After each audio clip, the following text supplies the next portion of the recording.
boxing news. Okay, we'll start with this. Junto Nakatani's trainer makes conscious decision not to spar with Naoya Inoue. Junto Nakatani hopes to get a close look at Naoya Inoue after he fights on his countryman's undercard this weekend. If Inoue and Nakatani win their junior featherweight fights, they are expected to meet in what would be the biggest all-Japanese showdown in their country's boxing history sometime in May at the Tokyo Dome. Watching Inoue perform from a ringside seat inside Mohammed Abdo Arena in Riyadh, Saudi Arabia, is as close as Nakatani will have come to getting in the ring with him until they fight. That's because Rudy Hernandez, who Drew has a lot of steak dinners with, Nakatani's longtime LA-based trainer, instructed the former ring, IBF, WBC bantamweight champion to avoid sparring with Inoue because he was sure that they would fight one day. Nakatani has sparred with Inoue's younger brother, newly crowned WBC bantamweight champion Takuma Inoue, but he has only spoken briefly with the undisputed super bantamweight champion. It's actually more commonplace in the sport that guys that end up fighting each other may have sparred each other once before, like Daniel Dubois and Philippe Pergovic, Daniel Dubois and Anthony Joshua and Tyson Fury, many years ago. It happens quite often, so does that make Rudy Hernandez clairvoyant for steering his fighter clear of sparring Naoya Inoue on the premise that he felt one day they'd fight? Well, maybe not so much clairvoyant as cautious. Rudy told me not to spar with him. Nakatani, a southpaw, told the ring's Mike Coppinger. We were conscious of it. Nakatani's moved up from the bantamweight limit of 118 to 122 to meet Mexico's Sebastian Hernandez in the 12-round co-feature of the Ring 4 Night of the Samurai. Dawn, if you're in America. Junto's fighting an unbeaten guy with 18 knockouts. You have to hope that Junto not only wins, but manages to look the part in what is his super bantamweight debut to keep the momentum going for the Inoue fight that will directly follow this weekend's fight. If they both win, Nakatani, 27 years old, acknowledged that there is a lot at stake on a card that will feature at least one Japanese boxer in each fight. I realize that it's a fight that everybody wants to see, Nakatani said of facing Inoue, and that's a source of motivation for me. Inoue, a 4-weight world champion, is third on the ring's pound-for-pound list, 4 spots above Nakatani, who's won world titles in 3 weight classes. Sebastian Hernandez isn't nearly as accomplished as them, yet Nakatani knows his unbeaten but unproven opponent could ruin a huge fight that has fascinated fans worldwide, not just in Japan. There's obvious business that we have to take care of first, Nakatani said. We have to win this fight, but one of my goals is to give a performance that will make people more excited about the fight in May. Nakatani has to handle Sebastian Hernandez. Inoue, in the main event, has to handle Alan Picasso. Both boys are facing unbeaten fighters with a lot on the line. There's a legitimate argument that due to David Alan Picasso's physical dimensions, that he's tall for the weight and long for the weight. In some ways, he's preparation for Junto Nakatani, who also has height and length. Alan Picasso, somewhat unproven, not having competed at the same level as a Junto Nakatani and accomplished what Junto has accomplished. He is a 3-weight world champion. If nothing else, at least physically, sort of mirrors Junto in terms of managing the distance against the taller, longer fighter. Inoue will have to do that with Alan the same way he'll have to do it with Junto if he is successful this weekend. Now, is the guy that Junto's fighting adequate preparation for Inoue? Does he mirror Naoya Inoue in any way? And I would say no. Nope. And that's one of my biggest hang-ups with the fight between Inoue and Junto. They're both accomplished fighters, but a deep dive into their resume shows that Junto's resume is nowhere near as diverse as what you get from Inoue. Inoue has been in there with a lot of fighters that have a lot of styles, a lot of different characteristics, punchers, brawlers, boxers, southpaws, tall guys. Jamie McDonough, years ago, in Inoue's bantamweight debut, was a taller, longer fighter. The fighter that he's fighting this weekend, Alan Picasso, is also a taller, longer fighter. Feels like Inoue, based on who he's been fighting, has had a lot more preparation for somebody like Junto than Junto's had for somebody like Inoue. At least based on resume, what we see on paper, but there is more to boxing than what you see on paper. Junto has proven himself a devastating fighter. a devastating puncher against the guys that he has fought. Enough to where even if his resume doesn't stack up to Inoue's, he's still identified as the biggest threat to him anywhere at or around these weights. And not just him, but yet another unbeaten fighter, another multi-weight champion whose resume is a lot deeper than Junto's in Bam Rodriguez. Did you see Bam Rodriguez's fight a month ago here? His knockout. He looks fantastic. Did you see his recent fight? プレイヤーの名前分かりましたか？はい、さっきさっき見て、やっぱタイミングのいい選手ですし、たくさん動く、運動量が多い選手だなっていうのは感じますね。So he's moving very fast, and I consider him a very good player who moves fast. Would you like to fight him one day? いつかその選手と試合をしたいと思ってらっしゃいますか？ Yes. The way that Junto smiled at the end there when asked about Bam, it accents something that in some ways, Bam and Junto is a conversation too, happening in the background of the Inoue conversation. Bam! There is a running gag in some circles that wherever Junto Nakatani is, that's where Bam isn't. He makes a conscious decision not to be there, that when Junto was moving up from fly to superfly, that's when Bam decided to move down. Bam! And then when Junto decided to move up again from 115 up to 118, well, that's when Bam decided to move back up. Bam! And now that Junto is leaving 118 for 122, you're hearing that Bam may now move up to 118. It's a running gag in some circles that wherever Junto is, that's where Bam isn't. There was a story a few months ago about an effort to put Junto in the ring with Bam, and Mr. Honda, who is tied to both fighters, put a nix on that fight, decided to stop it from happening. So at his request, Junto and Bam did not fight. That's the story. But I get the impression, based on Junto's smile, that he wants that fight with Bam. Does Bam want that fight with him? If you ask the fighters will tell you, I'll fight anybody. You could spit in the wind and get that answer from most any fighter at any weight. But do Bam's handlers want that fight for him? I don't think so. I mean, if you think about it, and you're a smaller fighter that's moving up in weight, potentially facing a dangerous Japanese puncher, if you're gonna do that, that puncher may as well be Inoue. Before it's Junto, you'll make more money with Inoue. The fight will have more of a profile. At the risk of sounding like one of these boxing fans that doubles as a manager, a fanager, for Bam, it just makes more business sense to target Inoue before you would target Junto. If you're gonna take that kind of risk on, it should be for him. What are you saying? That while Junto fighting Bam has been a conversation for some months now, it's hard to imagine how that fight materializes.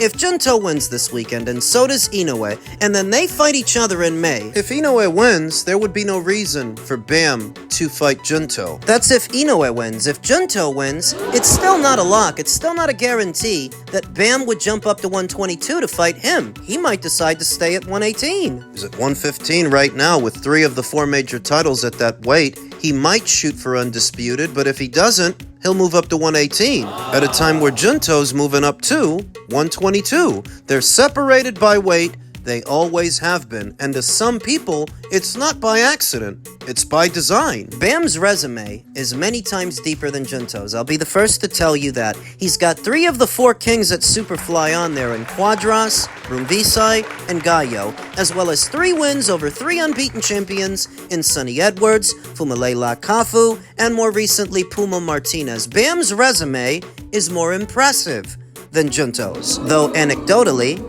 I don't see anybody on Bam's resume that I think Junto couldn't have beat. Junto could have beat Fumilela Kafu, he could have beat Sonny Edwards, he could have beat Puma Martinez. And 3 of the 4 kings? I'm impressed by Bam's resume, but honestly, I think Junto could have beat them too. The version of Gallo and Rumvisai that he fought, the version of Quadras, I think Junto could have beat them too. Well, I understand that you don't get brownie points for hypothetical victories. All I'm really saying is, I think that Junto is a threat to Bam. Moreover, I think Bam's handlers view him as a threat. So I'm not sure if this fight will materialize. Junto goes up there, smokes the Hernandez guy, then smokes Inoue.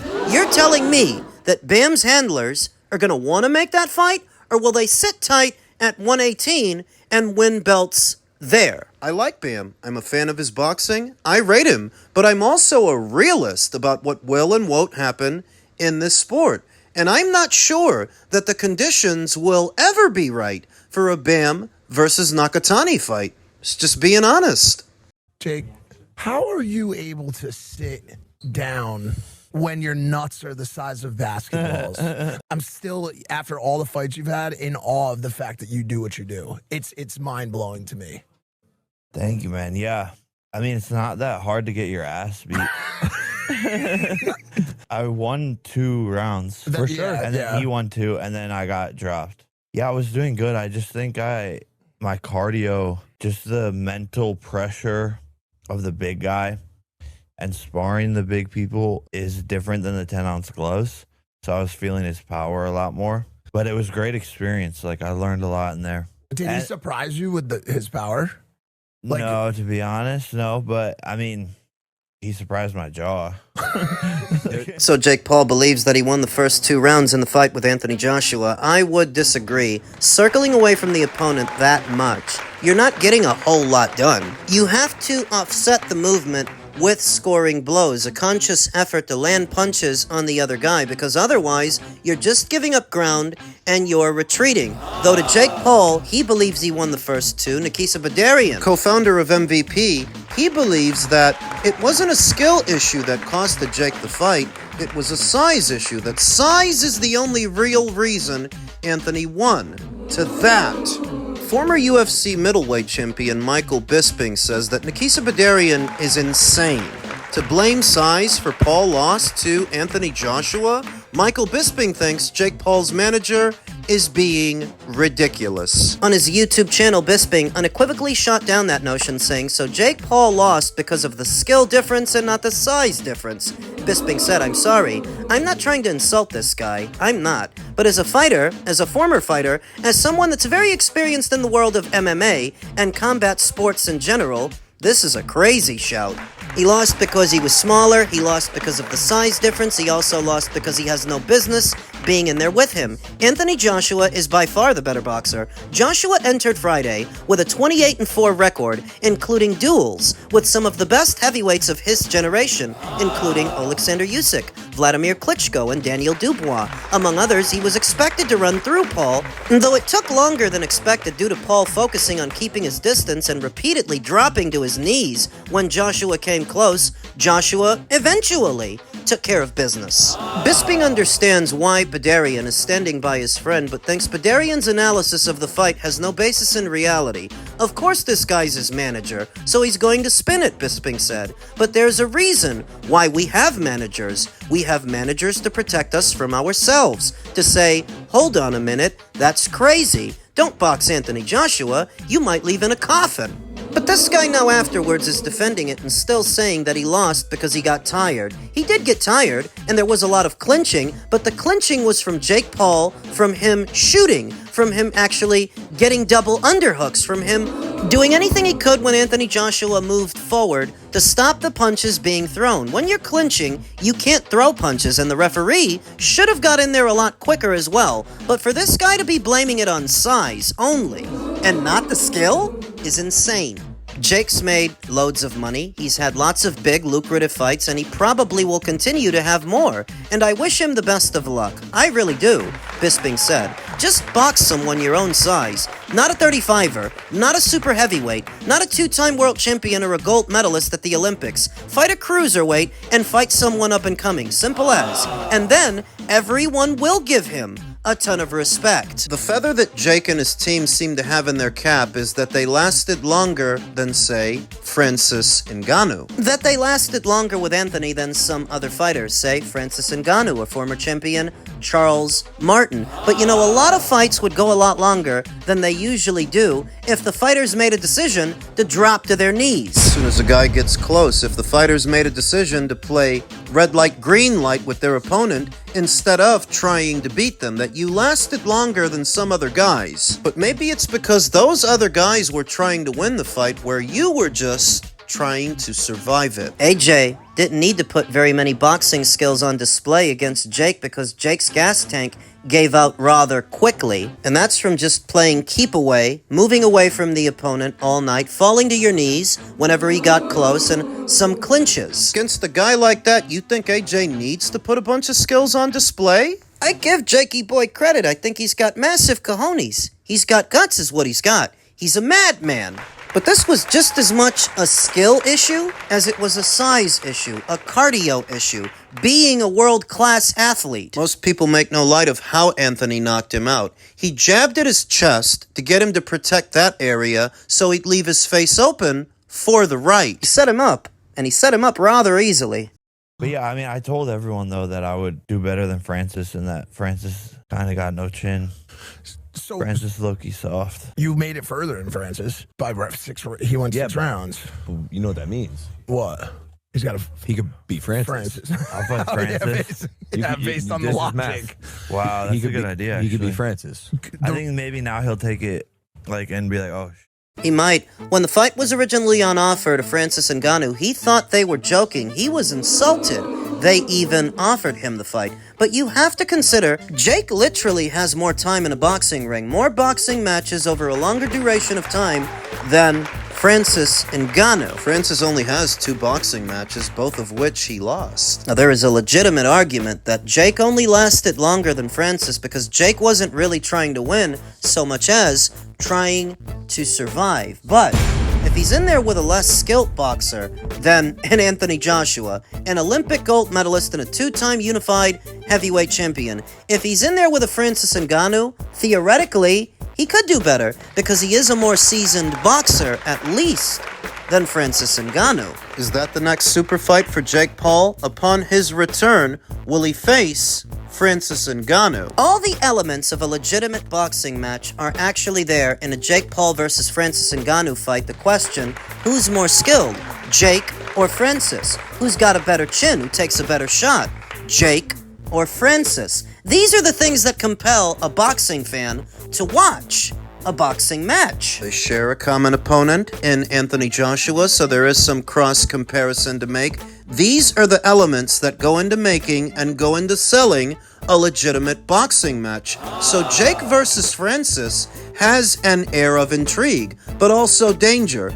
Going in there with another heavyweight, another guy, 6'5", 6'6", 2 and change. Francis ain't the boxer that Anthony Joshua is, but he doesn't need to be to break Jake Paul's jaw. Again, the weight behind the punches, that'll do it. If Francis can actually get in with one. Is Jake Paul willing to roll the dice again against a man that size? Is he willing to find out for a big payday? Is that a fight that Netflix would be willing to get behind? Because they only want the big ones. Is that big enough? Question that may need an answer for the coming calendar year. Who will Jake Paul fight upon his return?